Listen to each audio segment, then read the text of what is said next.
The air was heavy with salt that day, the kind of salt that clung to your lips and made your coat damp even before the rain arrived.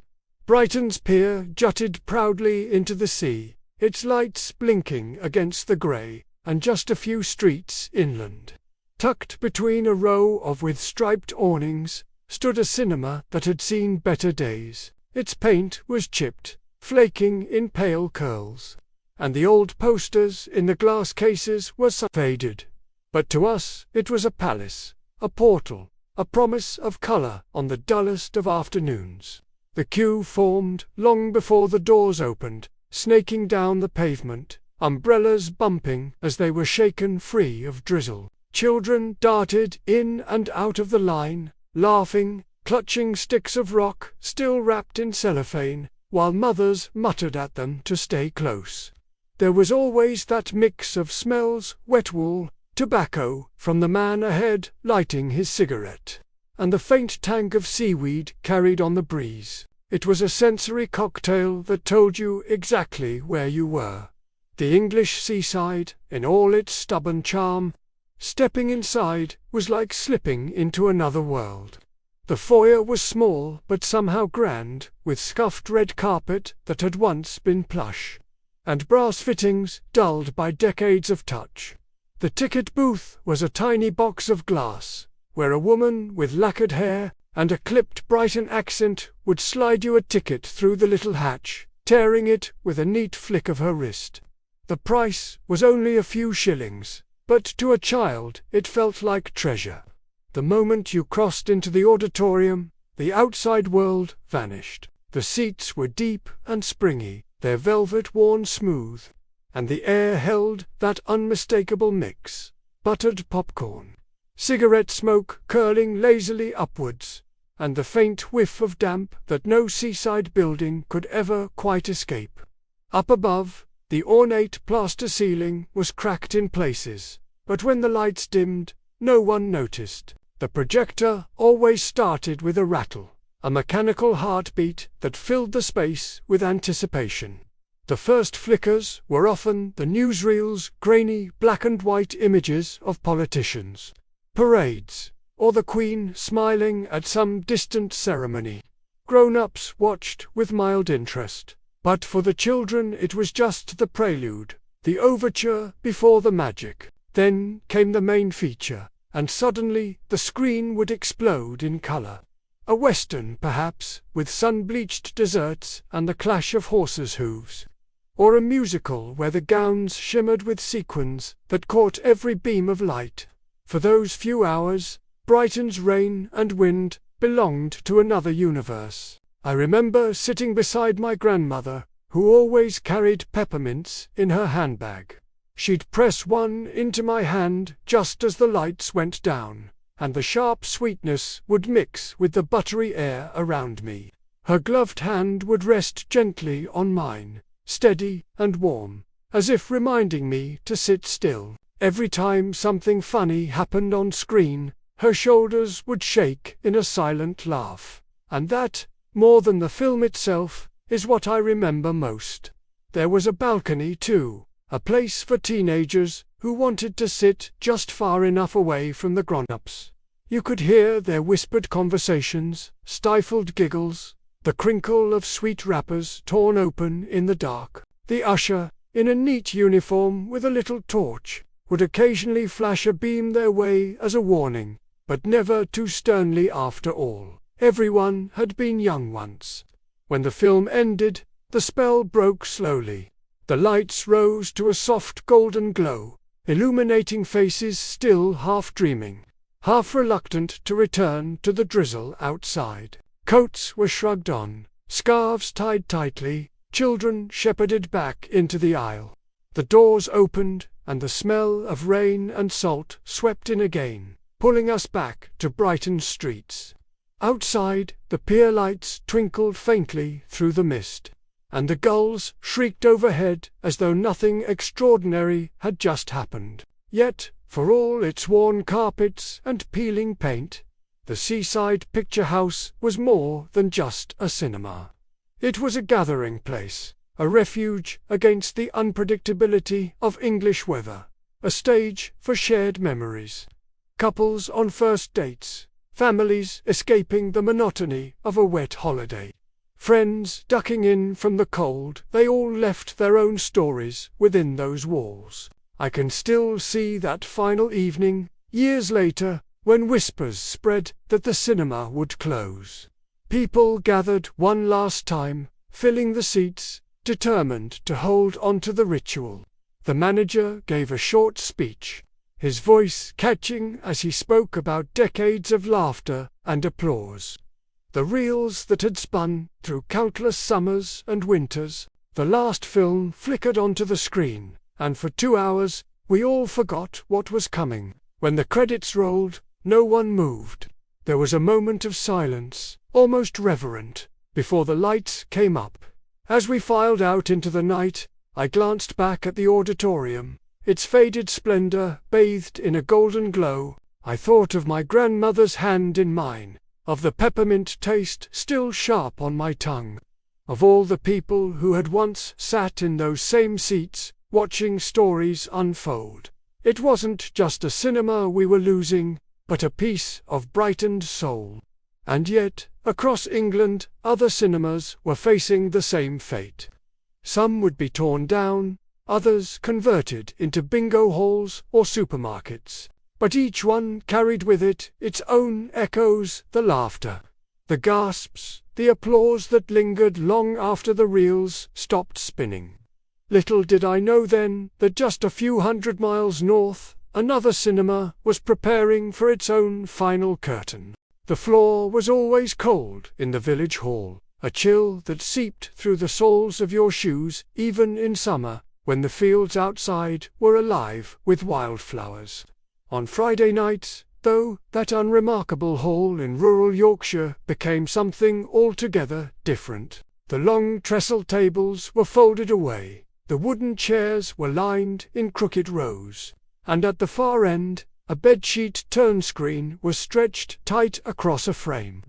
By dusk, the room hummed with anticipation, the musty scent of stone and timber mingling with the faint aroma of toffee that someone's mother had brought along in a tin. Children would run ahead of their parents, their voices echoing in the rafters, bouncing off the stone walls until an elder called for quiet.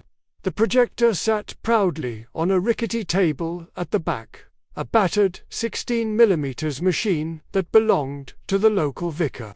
Its metal casing dented, its reels worn, but still capable of conjuring magic. The moment the bulb flickered on, a thin beam of light would slice through the dusty air, carrying with it the promise of another world.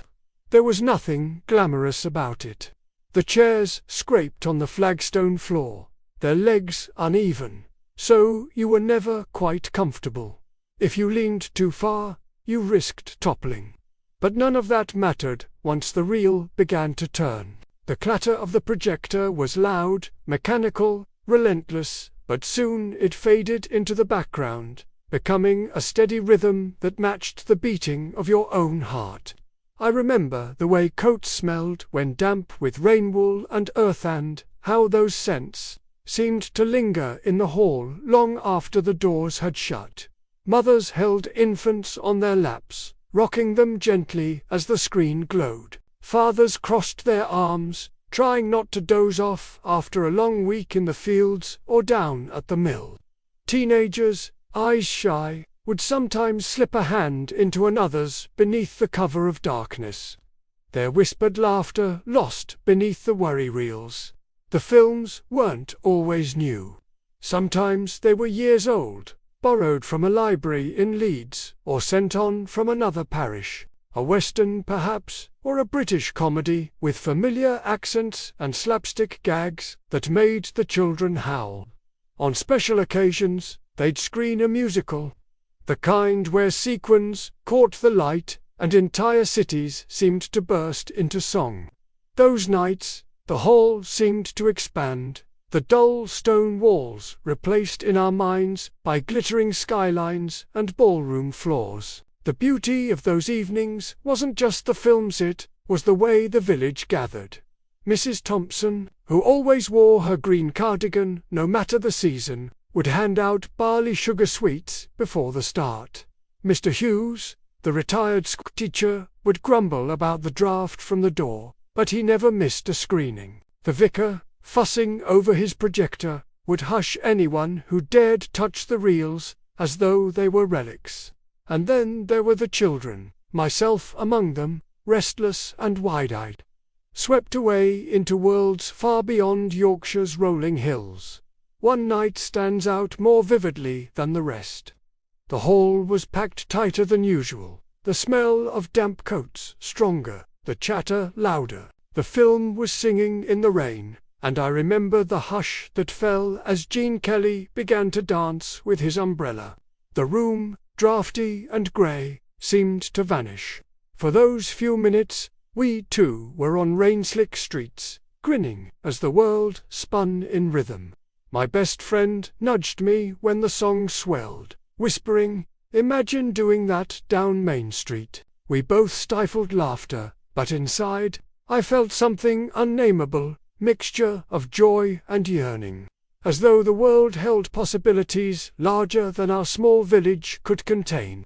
During the interval, when reels were changed, the lights flickered up, and the room shifted back to its ordinary self. Someone would pour tea into enamel cups at the back, steam rising, mingling with the faint smell of coal smoke that clung to everyone's clothes. Coins clinked as sweets were bought, and children swapped stories about their favorite scenes. Adults leaned in, discussing crops, weather, or local gossip, but always with a softness, as if the magic of the screen lingered even in their everyday talk. It was, in those moments, in the half-light between reels, that the hall felt most alive. I can still picture the dust motes drifting lazily through the air, caught in the projector's beam, and the way everyone's faces seemed younger, softened by the glow. Even the sternest farmer, who rarely smiled, would let out a laugh when Donald O'Connor's antics began again. When the final reel spun to its end, the screen flickered, stuttered, then dissolved into a blinding white rectangle. The vicar would step forward, waving his arms, telling us to fold the chairs neatly, not leave toffee wrappers behind. The children never listened. We'd tumble out into the cool night, our voices ringing against the silent fields. The stars seemed sharper on those nights, the air cleaner, as though the stories we'd just watched had rinsed the world anew. And yet, those screenings carried with them an intimacy that modern cinemas could never replicate. It wasn't about plush seats or surround sound, it was about the closeness, the sense of being part of something larger. We weren't just watching films. We were sharing them, knitting them into the fabric of village life. When people spoke of those evenings later, it was never just the night we saw that film, but the night we were all together. Years later, I walked past that same hall, its doors locked, its windows shuttered. By then, a new leisure centre had been built in the nearby town, with proper screens and bucket seats, and the old projector sat forgotten in some storeroom. But when I pressed my hand against the cool stone of the wall, I could almost hear it again, the war of the reel, the scrape of chairs, the ripple of laughter. I could almost see the beam of light cutting through dust, carrying us somewhere far beyond our little Yorkshire village. And as I turned to leave, the faintest echo of song seemed to linger in the air, as if Gene Kelly himself had left a footprint on the flagstones. What I didn't know then was that in Manchester, far grander than our humble hall, another cinema was weaving its own tapestry of memories, with chandeliers and staircases that gleamed under a different kind of light. The first thing that struck you as you stepped inside the Majestic was the light. Golden, soft, and almost liquid, it seemed to pour down from chandeliers that hung like glittering constellations, spilling over the grand staircases and dancing along the polished banisters. Even in the 1940s, when the city outside bore the scars of bombs and ration books, the Majestic of Manchester carried a promise. For a few hours, you could leave the soot and sirens behind and step into another world. It was impossible not to feel a swell of awe. The facade, with its ornate plasterwork and sweeping arches, had been designed to impress, and the lobby still smelled faintly of polish and perfume. You could hear the shuffle of shoes on marble, the rustle of coats being shrugged from shoulders, and the murmur of voices echoing upwards into the high ceilings. Couples walked arm in arm, women in hats and gloves, men in their best jackets, as if the cinema itself demanded a certain dignity. Tickets were bought from a booth lined with brass, and the usherettes elegant in their smart uniforms and pillbox hats guided you towards your seats with small torches. For a child, it felt like entering a palace. For adults, weary from the week's work, it was a reminder that beauty still had a place in their lives. The auditorium was vast. Velvet seats stretched in neat rows, their deep red glow catching the dim light. The balconies curved gracefully above, and from the highest tier you could look down on the whole spectacle. The great stage, framed by heavy curtains of burgundy velvet, above, the plaster ceiling was adorned with flourishes of gold, where cherubs and garlands seemed to watch over the audience as protectors of the magic that was about to unfold. I remember one evening in particular, in the years just after the war. Outside, Manchester still carried its wounds. Bomb sites overgrown with weeds, shop fronts boarded up, families struggling with rationing. But inside the Majestic, the air shimmered with expectation. Sweethearts filled the back rows, whispering promises of a future they could now, at last, begin to imagine. Children fidgeted in their seats, sharing barley sugar sweets or quietly crunching on Victory V lozenges. Somewhere nearby, the faint smell of tobacco curled upwards from a pipe. The orchestra pit, though often empty by then, still held memories of earlier days when live musicians accompanied the silent reels. Sometimes, if you listened carefully before the film began, you could hear someone humming the melody of Glenn Miller's In the Mood, a tune that had lifted spirits during the darkest years. And then, with a sudden hush, the house lights dimmed, the velvet curtains parted, slow and deliberate, and the screen glowed white. The sound of the projector filled the space, a low worry that became as familiar as a heartbeat. And suddenly, there it was Technicolor. A flash of blue skies, sunlit streets, faces larger than life. The audience leaned forward together, as if the screen might somehow pull them inside. I can still picture the way my father glanced at my mother during those evenings, his eyes softening as if he were seeing her for the first time all over again. She would smile back, brushing a curl of hair from her cheek, and for that brief moment, they weren't rationed, or weary, or worried about the cost of coal. They were just two young lovers, bathed in the glow of the silver screen. The Majestic had a way of drawing you in completely. Comedies sent waves of laughter rippling up to the balconies, echoing against the ornate ceiling. Melodramas hushed the hall, the sound of a woman dabbing at her eyes with a lace handkerchief echoing louder than the dialogue. And when a musical filled the screen with song, the very walls seemed to tremble with its rhythm. Children would shuffle their feet, unable to sit still, while teenagers whispered dreams of someday dancing in such places themselves. But it wasn't only the films. It was the interval, when the lights lifted just enough for people to mingle. The scent of ice cream wafers filled the air as usherettes in neat trays moved between rows, their voices bright. Lions Maid, Lions Maid. Coins clinked, laughter rose, conversations wove together like threads in a tapestry. For many, this was the heart of the evening, the chance to connect, to belong.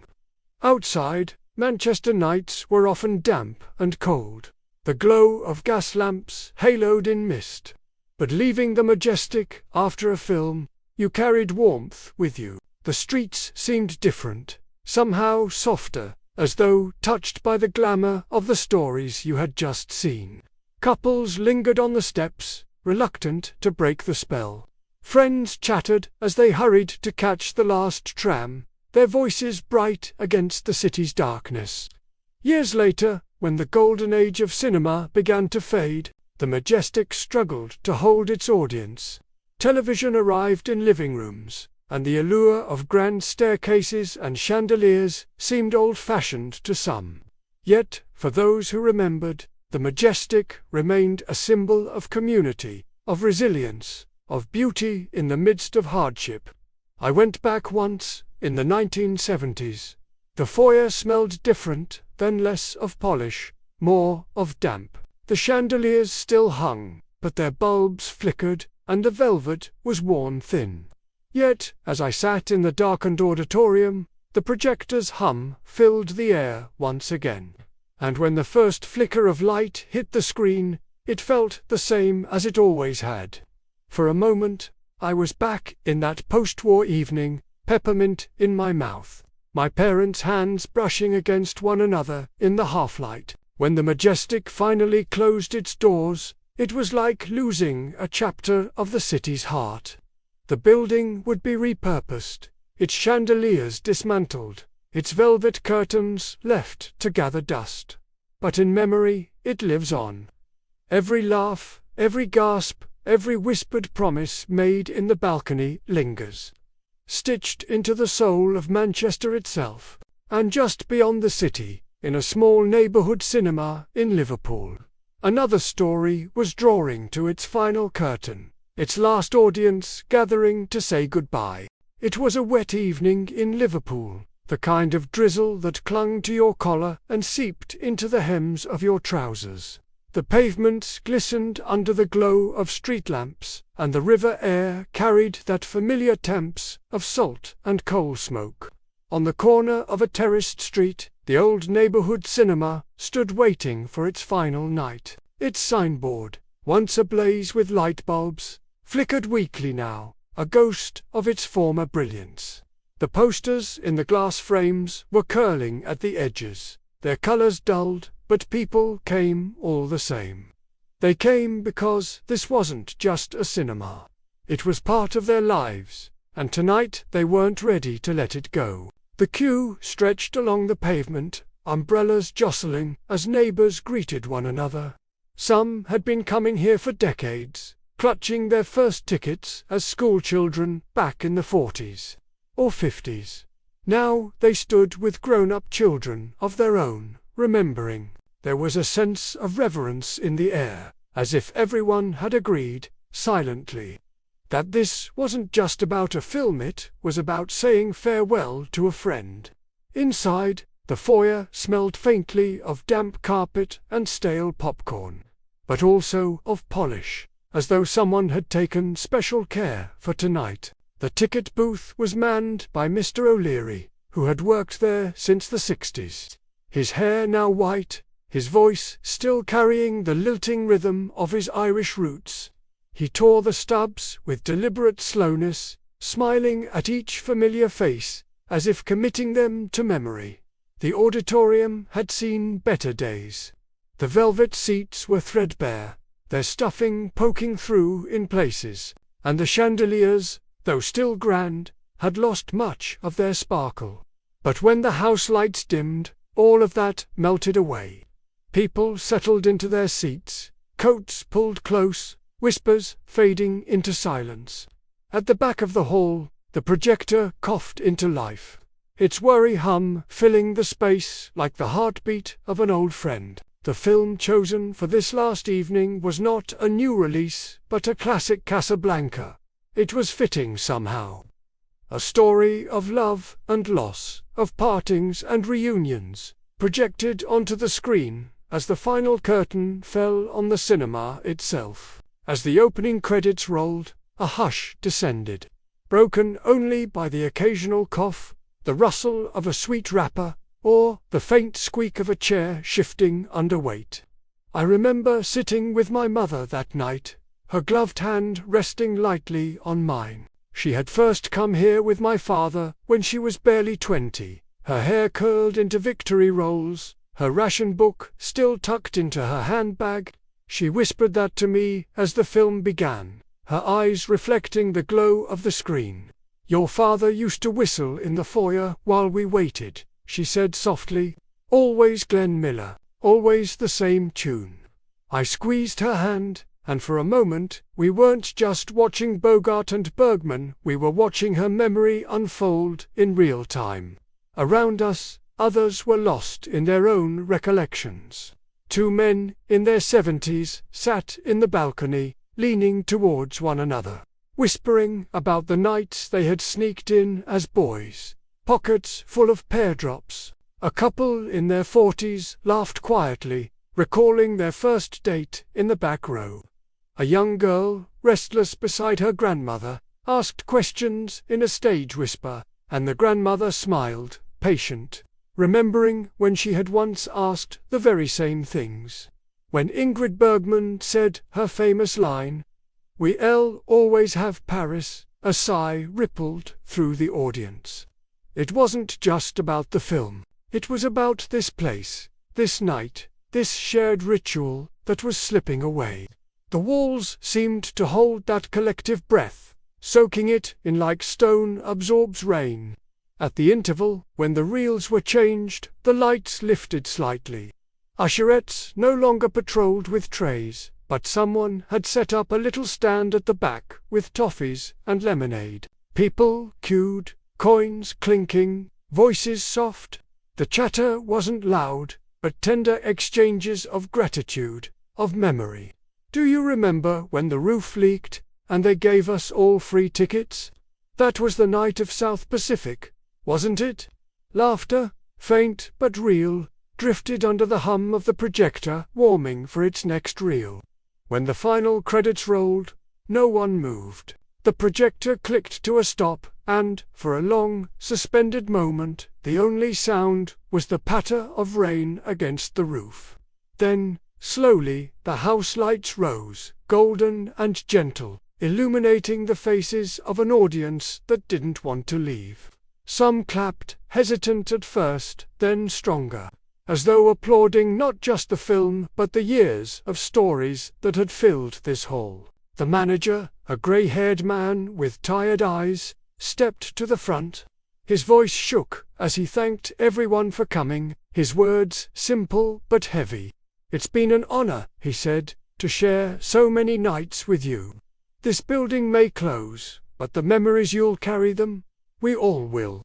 As people filed out, they lingered, touching the walls, glancing back at the screen one last time. Couples stood on the steps outside, umbrellas opening against the drizzle, reluctant to break the spell. The neon sign above sputtered faintly, as though offering one final flicker before surrendering to the night. I paused before leaving, looking back at the emptying hall. The seats, the faded velvet, the faint smell of damp, all of it felt precious now, imbued with something sacred. I thought of my mother's hand, of my father's long ago whistling, of all the lives that had passed through these doors. The cinema wasn't just bricks and mortar. It was laughter, tears, first kisses, last goodbyes. It was the collective heartbeat of a community, preserved in reels of flickering light. And as I stepped into the rain, coat collar turned high, I couldn't help but wonder how many other towns and cities across England were facing their own closing nights, their own last reels. For while one cinema story had ended in Liverpool, the echoes of lost picture houses lingered everywhere, waiting to be remembered. The damp smell hit you the moment you stepped inside, the kind of mustiness that old carpets and sea air create after years of enduring one another. It mingled with the faint sweetness of popcorn, though the machine hadn't been used properly in months, and the sharper tang of polish, as though someone had made a last-ditch effort to make the cinema shine for its final bow. Outside, the drizzle that always seemed to haunt Liverpool in autumn slicked the pavements. But inside, the foyer glowed with the soft golden haze of bulbs that had lit countless Saturday nights. It was closing night.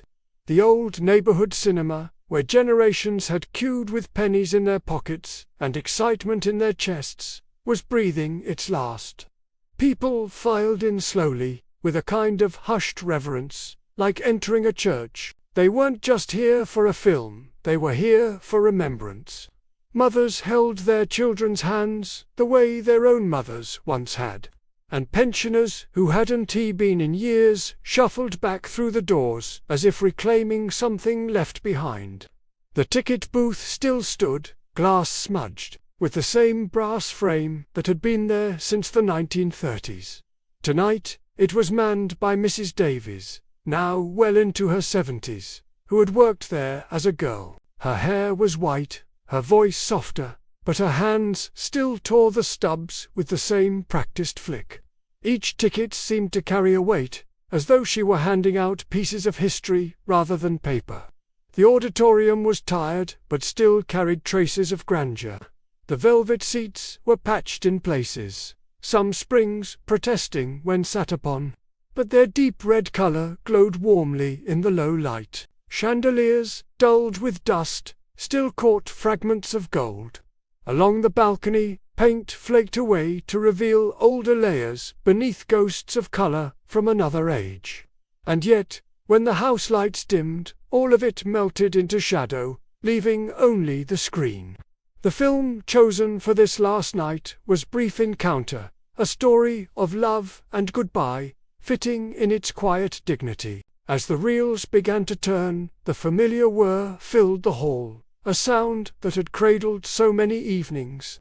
Dust swirled lazily in the beam of the projector, catching the glow like particles of memory themselves.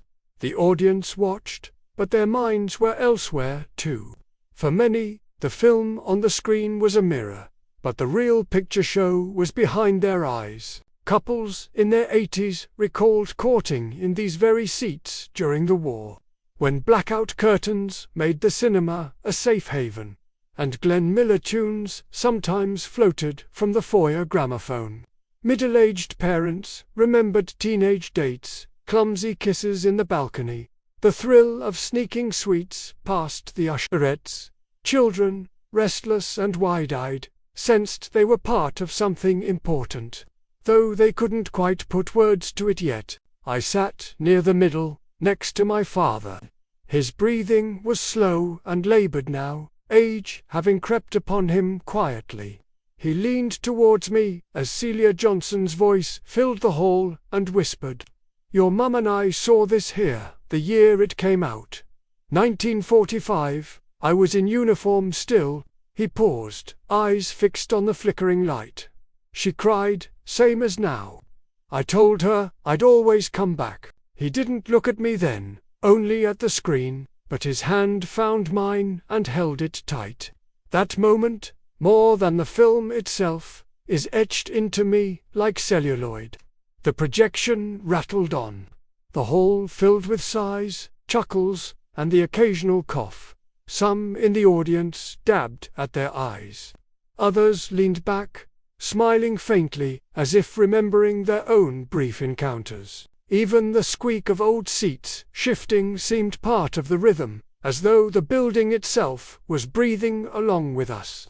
At the interval, the lights rose slightly, casting a warm glow across faces softened by nostalgia. Volunteers sold lemonade and paper bags of toffees from a makeshift stand, the way it had been done decades ago. People lingered in the aisles, talking in low voices, sharing stories. "Do you remember the matinees in '62? Queue right out to the fishmongers. Aye, and when the roof leaked during South Pacific, they gave us all umbrellas." Laughter, tender and subdued, floated under the chandeliers, like one last chorus of life before the curtain fell. When the second half began, the hall seemed quieter than ever, as if everyone was listening harder, imprinting each sound, each flicker into memory. And then, Inevitably, the film reached its end. Celia Johnson's final words dissolved into silence, and the credits rolled across the screen for the very last time in this place. The reel spun out with a clatter, the projector's hum faltered, and then the beam of light that had carried generations into other worlds faded into nothingness. For a long moment no one moved. The house lights lifted slowly, almost shyly, illuminating faces wet with tears, faces still smiling through them, and then, as if compelled, applause began, hesitant at first, then swelling, filling the hall. It wasn't just for the film, it was for every reel that had ever turned here, every kiss stolen, every laugh shared, every night when the world outside could wait, because in here, the lights were down and the story was everything. The manager, Mr. Hughes, stepped onto the stage, his voice trembling. "Thank you," he said simply, "for being part of this place, for making it more than a cinema, for making it ours." His words broke, and he bowed his head as the clapping continued. People began to leave, slowly, reluctant. Some ran hands along the walls, as if to take a piece of the building with them. Children skipped ahead, not quite understanding the weight of it all. Couples lingered in doorways, holding hands, and when the usher flicked off the house lights, leaving only the glow from the foyer, the hall fell into a hushed stillness, heavy with ghosts. Outside, the drizzle had turned to steady rain. The neon sign above the entrance, which had once blazed across the street, flickered weakly and went dark. People huddled under umbrellas, reluctant to disperse, talking softly about favorite films, about first dates, about how it would never quite be the same. I turned back once before leaving, looking at the darkened windows of the cinema. Behind them, the empty seats still held the warmth of hundreds of bodies.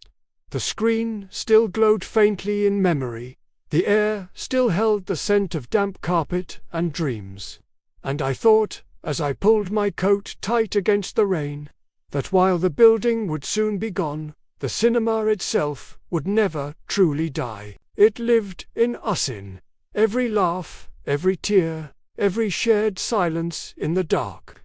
And though Liverpool had said its goodbye that night, I knew the echoes of closing cinemas were ringing all across England, waiting for someone, somewhere, to remember them.